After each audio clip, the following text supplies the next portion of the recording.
muffin mix, and I'll have the recipe there for you.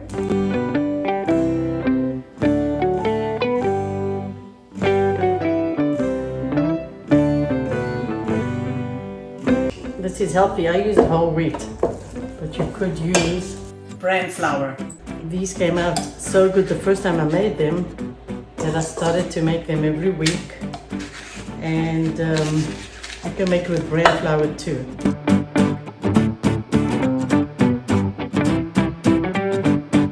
Put a little bit first so it will hold it in place, and then I'll add more.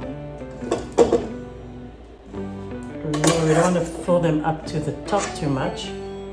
These will grow because of the baking soda we put here.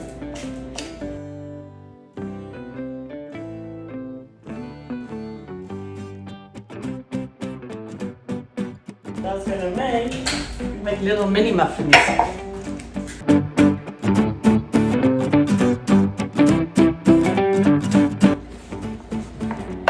So here's our first batch.